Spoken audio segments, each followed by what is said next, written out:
When you look at the words of Jeremiah the prophet, he cries out, "O my comforter in sorrow, my heart is faint within me.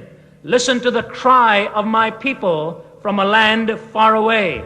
Oh, that my head were a spring of water and my eyes a fountain of tears, that I could weep day and night for the slain of my people."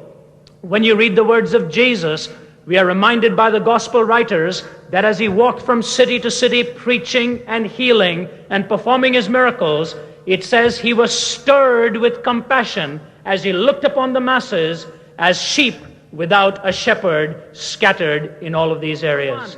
My dear evangelist brother, I think you and I need to have this engraved upon our hearts. You will never lighten any load until you feel the pressure in your own soul. You will never lighten any load until you feel the pressure in your own soul. When you are trying to reach somebody, please be sensitive to what it is he holds valuable. Because there's a very well-known proverb in India. It says, after you cut off a person's nose, there is no point giving him a rose to smell. And you can preach the most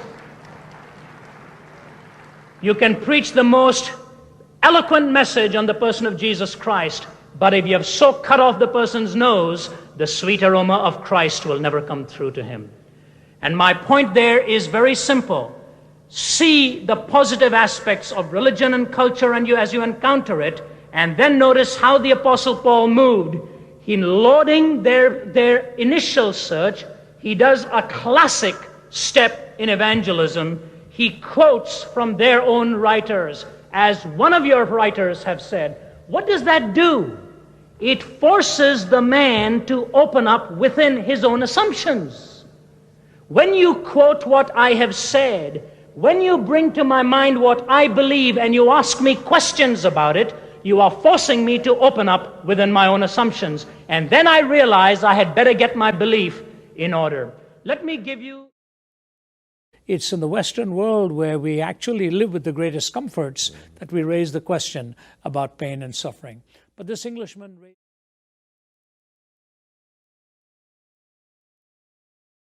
So she's known to the world as Annie Johnston Flint. She suffered a lot in her life. She got rheumatoid arthritis till she was twisted up in bed for many, many decades. She had cancer inside of her. She was incontinent and lived on diapers, and blindness started to overtake her. She was a beautiful hymn writer, and one of the most beautiful hymns she wrote, Roland Bingham said before she died, from head to toe, there were so many boils and marks on her body from lying in bed that she needed 8 pillows just to cushion her body. And she wrote this, "He giveth more grace when the burdens grow greater. He sendeth more strength when the labors increase. To added affliction he addeth his mercy. To multiplied trials his multiplied peace."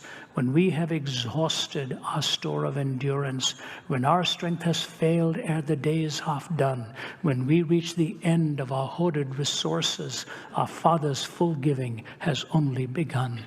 His love has no limit, his grace has no measure, his power has no boundaries known unto men, for out of his infinite riches in Jesus he giveth and giveth and giveth again.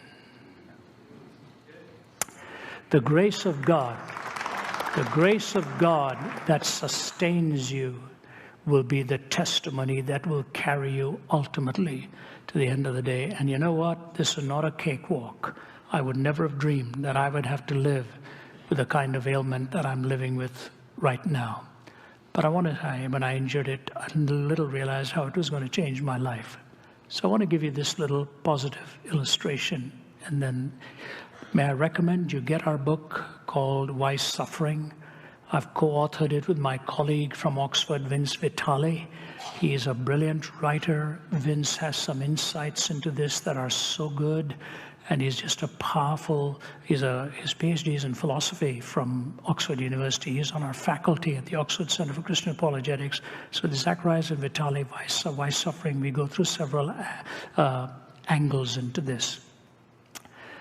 About 3 summers ago, I live in Atlanta, Georgia. And one of my friends from Singapore, his name is Du Eng Seng. He was the CEO of Gillette for Asia Pacific. He's a very fine man. And Du phoned me and said, Brother Ravi, are you going to be in town tomorrow? I'm in Atlanta. I'd love to see you. I said, Du, I'm leaving tomorrow for 5 weeks. I'd love to see you too, but really, I'm not going to be here after midday. I've got to be flying out. He said, Ravi, I have to see you. I thought, oh, brother, something's wrong. I said, all right, I'll meet you for a quick breakfast. It'll be 30 minutes, and then I'll have to go back home, pick up my bags, and leave. He said, that's fine. So we met at a little pancake house type place. We ordered the pancakes, and they sat there in front of us. We never even touched them. He said, you know, Ravi, I wake up every morning, and I've had a habit. Before I wash up and get on my knees for my formal time of prayer, I lie in bed for about 30 minutes, and I just say this, Lord, speak to me if there's anything you want me to do to prepare for this day. And he said, I'll lie there. He said, yesterday being in Atlanta, you were so much on my mind. And he said, and you came to my mind. And I said, Lord, is there any word you want me to give my brother Ravi? He said, and God spoke to me, and that's why I wanted to see you. Boy, that scared me. Never had anything happen like this. He looked at me and he said, God told me in my thinking there to tell you that the anointing on your life in the years to come will be greater than the years that have gone by. I just looked at him. I said, you sure the Lord told you this? He said, yes, my brother. He said, but then he told me something, and that's why I wanted to see you. He said, tell Ravi, he will still have a lot of struggles and challenges physically, but I'm going to take care of him 3, 4, 5. He said, Lord, I don't know what you mean. He said, you tell Ravi, he'll know what I mean. I'm here to tell you the Lord said you'll have many challenges, but he's going to take care of you 3, 4, 5. Does that mean anything to you? I said, Du, for the last 28 years, I have lived with a broken back, and it came about by the herniation of L3-4 and L4-5. And I'm straddled from L3 to S1, those bolts in me. So when you say 3, 4, 5, all I can think of is L3, 4, and L4, 5. He started crying. He said, I knew nothing of what the spine is like. He said, where is this? So I told him, just above that belt line. He put his hand on my back and he prayed for me. I've been prayed for many times. I've got all the oils in the world that can be tested, you know. So if you're sending me any, please send it to somebody else who might need it. I've got all the oils that I need. You know. I'm joking about that. I've appreciated those who've tried to help me. He prayed. I went back home and I was hurriedly trying. You know, I couldn't even bend down. I can't lift a suitcase. I can't lift a bag. So I traveled with my colleague. And I told Margie, I said, honey, something happened this morning, but I don't want you to tell anybody. Don't tell anybody. Here's what happened. She said, oh, wow. So we left. My colleague, Crin, who was here till today, took ill and he's flown back to Atlanta. He came, picked me up, went to the airport, went around, and next airport, we're checking, going through security, and after security, I'd get on my knees and tie my shoelace because I could not cross my legs. If I did this, just pull, and I'd be limping for days. Without even thinking, I sat on a chair, crossed my leg, and started to tie my shoelace, and he looked at me and said, what are you doing? From that day till now, I have never had any pain in my back.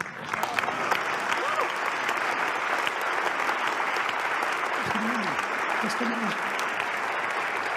Am I nervous that it might return? O ye of little faith? Do I have tightness? Am I have to be careful? But Thomas travels with me now. I'll tell you, I do naughty things. I'll pick up my suitcase, pick up my bags, put them up there. I'll do all kinds of things. I just say, Lord, if you're really healed, man, I need to at least be able to put my briefcase up on the top out there. I don't know what it means, but I just want to tell you, God works on a timetable. He didn't come for Lazarus when they wanted him to come for Lazarus. He said, this is done that the work of God might be displayed about the blind man whom he healed. If you're struggling with a personal physical malady, God works with a timetable, and don't be shocked if one day He meets you in that need and you are well again. It may be that the ultimate translation will come into His very presence. I can't guarantee how it'll work. I can only tell you, as a Christian apologist who lives with so much thought, my heart has been strangely warmed by the miracle of His healing 28 years after my injury with that back. He works on a timetable.